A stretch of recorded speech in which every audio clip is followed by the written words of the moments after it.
সুপ্রভাত বন্ধুরা, আজ 21শে আগস্ট বৃহস্পতিবার। শুরু করছি চিন্তনের মুখ্য বার্তা। প্রথমেই চোখ রাখবো আন্তর্জাতিক খবরে।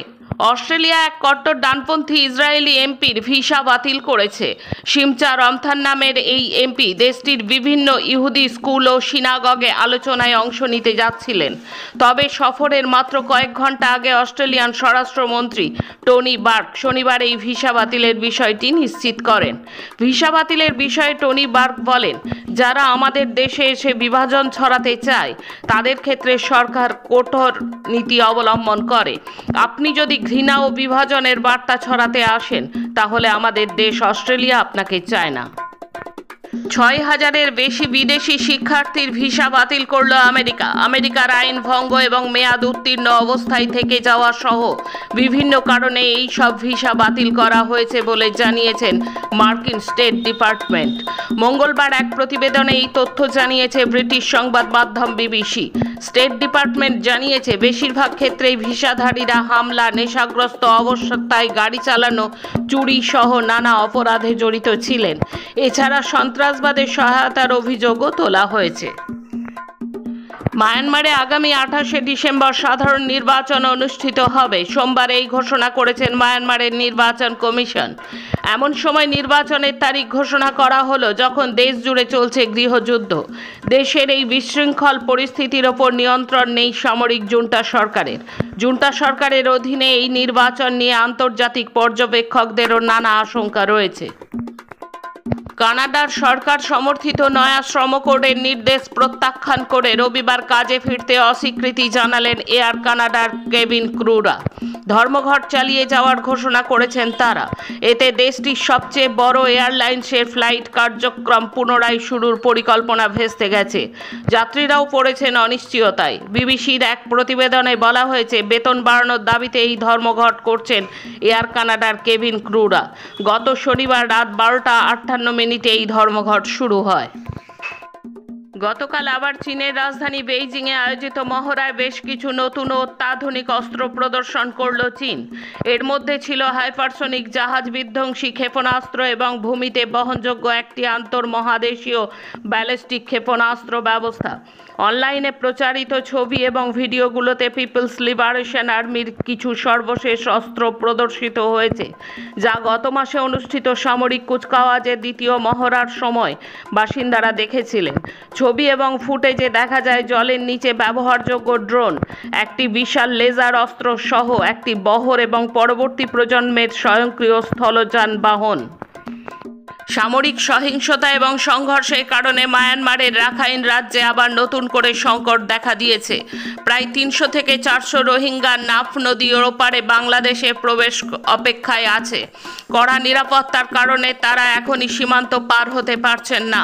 বাংলাদেশের রোহিঙ্গা বিষয়ক জাতীয় টাস্ক ফোর্সের গত রোববারের সভায় বিষয়টি নিয়ে আলোচনা হয়েছে। পররাষ্ট্র সচিব আসাদ আলম সিয়াম সভায় সভাপতিত্ব করেন। উখিয়া রোহিঙ্গা ক্যাম্প ২৭-এর নেতা মোহাম্মদ বলেন, প্রতিদিন কিছু কিছু করে রোহিঙ্গারা বিজিবিকে ফাঁকি দিয়ে ক্যাম্পে ঢুকে পড়ছে। আসছি দেশের খবরে। রাশিয়া জানিয়ে দিল, মার্কিন চাপ ও নিষেধাজ্ঞা সত্ত্বেও ভারতের সঙ্গে তেল বাণিজ্য থামবে না, বরং আলোচনার ভিত্তিতে ভারতীয় ক্রেতারা রাশিয়ান অপরিশোধিত তেল পাবেন ৫% পর্যন্ত ছাড়ে। ভারতে নিযুক্ত রাশিয়ার ডেপুটি ট্রেড রিপ্রেজেন্টেটিভ ইয়েভগেনি গ্রিভা বলেন, রাশিয়ান অপরিশোধিত তেল কেনায় প্রায় 5% ছাড় দেওয়া হবে। এটা অবশ্যই আলোচনার ওপর নির্ভর করবে। ছাড়ের অঙ্ক ব্যবসায়ীদের মধ্যে আলোচিত বিষয়, তবে সাধারণভাবে ±৫%-এর মধ্যে এটা ঘোরাফেরা করে।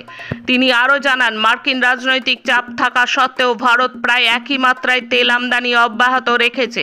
তার সঙ্গে উপস্থিত ছিলেন রাশিয়ার deputy chief of mission Roman Babushkin. তিনি বলেন, এটা নিঃসন্দেহে ভারতের জন্য কঠিন পরিস্থিতি, তবুও রাশিয়া বিশ্বাস করে ভারত রাশিয়া বাণিজ্য সম্পর্ক শক্ত ভিতের ওপর দাঁড়িয়ে আছে।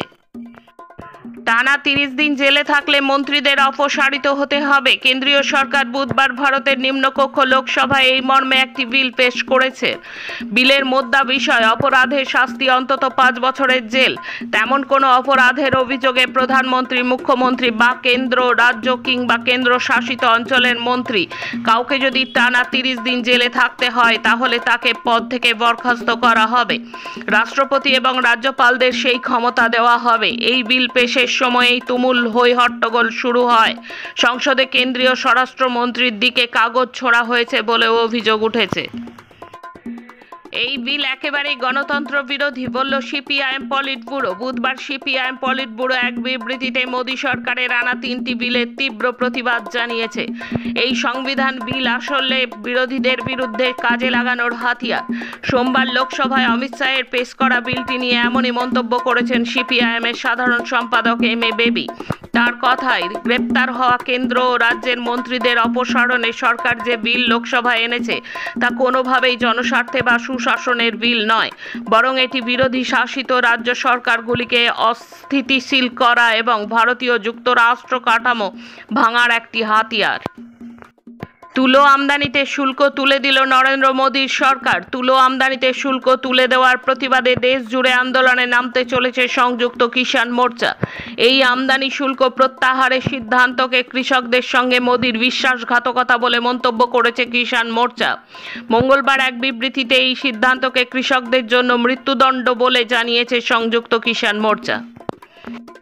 ভারত এবং চীনের সম্পর্ক স্বাভাবিকীকরণের পথে একটি বড় অগ্রগতি লক্ষ্য করা গেল। সেটি হলো প্রতিরক্ষা এবং সেমিকন্ডাক্টর শিল্পের জন্য অত্যন্ত গুরুত্বপূর্ণ বিরল খনিজ ভারতের কাছে রপ্তানি করবে চীন।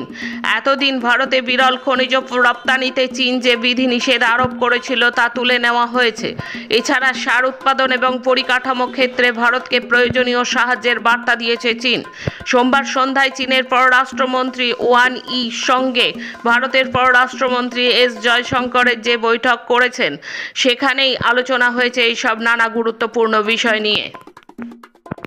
অতি ভারী বৃষ্টিতে তছনছ হয়ে গেল মুম্বাইয়ের স্বাভাবিক জনজীবন। ডুবন্ত এবং প্লাবিত মহারাষ্ট্রে গত 5 দিনে মৃত 21। লোকসভায় অনলাইন গেমিং বিল ধ্বনিভোটে পাশ হলো। বুধবার সকালে জনশুনানি কর্মসূচির সময় দিল্লির মুখ্যমন্ত্রী রেখা গুপ্তর ওপর হামলার ঘটনায় হত্যার চেষ্টা মামলা দায়ের করল দিল্লি পুলিশ। এখন রাজ্যের খবর। বুধবার বিধাননগর পিএনবি মোড় থেকে করুণাময়ী মিছিল করে তাদের বেতন বৃদ্ধির দাবি নিয়ে বিকাশ ভবনের স্মারকলিপি দেয় সমগ্র শিক্ষা মঞ্চ, পশ্চিমবঙ্গ সমগ্র শিক্ষা বাঁচাও আন্দোলন, যৌথ মঞ্চের পার্শ্ব শিক্ষক, এসএসকে, এমএসকে শিক্ষক, স্পেশাল এডুকেটর, শিক্ষা বন্ধু অফিস কর্মচারীরা। মিছিল শেষে ময়ূখ ভবনের সামনে জনসভা করেন শিক্ষক শিক্ষাকর্মীরা। সভা চলাকালীন মঞ্চের 11 জন প্রতিনিধি এদিন বিকাশ ভবনে গিয়ে দপ্তরের সংশ্লিষ্ট আধিকারিকের সঙ্গে কথা বলেন।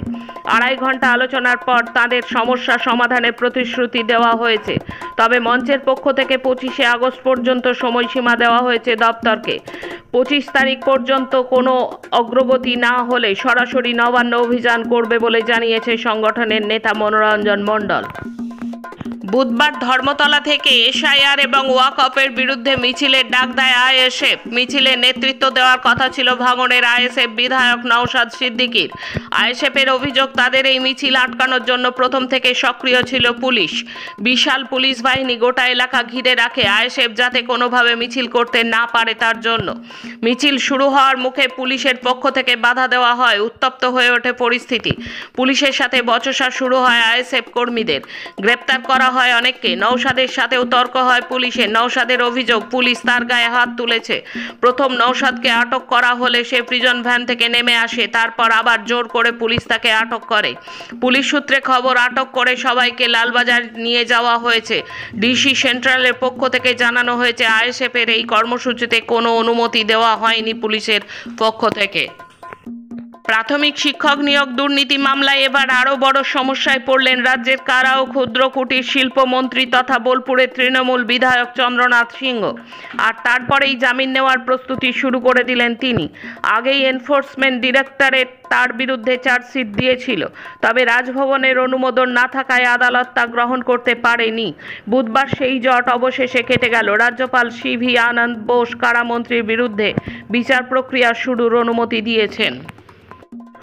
কলকাতা হাইকোর্ট রাজ্য সরকারকে ম্যানগ্রোভ বনভূমি ধ্বংসের জন্য ভর্ৎসনা করেছে। আদালত নির্দেশ দিয়েছে যে 2019 সালে বাসন্তীর ভরতগড় পঞ্চায়েতের আনন্দাবাদ ও গরান বোস মৌজায় প্রায় 1400 বিঘা জমির ম্যানগ্রোভ কেটে ভেড়ি তৈরি করা হয়েছে বলে অভিযোগ উঠেছে। আদালত এই ঘটনায় রাজ্য সরকারের ভূমিকার সমালোচনা করে ম্যানগ্রোভ পুনরুদ্ধার করার নির্দেশ দিয়েছে, কিন্তু রাজ্য সরকার সেই নির্দেশ পালন করেনি বলে অভিযোগ। বিষয়টি নিয়ে কলকাতা হাইকোর্টে মামলা দায়ের করা হয়েছিল। মামলায় অভিযোগ করা হয়েছে কিছু ব্যক্তি বেআইনিভাবে ম্যানগ্রোভ বনভূমি কেটে সেখানে ভেড়ি তৈরি করেছে। আদালত এই অভিযোগের ভিত্তিতে রাজ্য সরকারকে ভর্ৎসনা করে এবং অবিলম্বে ম্যানগ্রোভ পুনরুদ্ধারের নির্দেশ দেয়। ম্যানগ্রোভ বনভূমি উপকূলীয় অঞ্চলের জন্য একটি প্রাকৃতিক সুরক্ষা ব্যবস্থা, যা ঘূর্ণিঝড় এবং জলোচ্ছ্বাস থেকে উপকূলকে রক্ষা করে।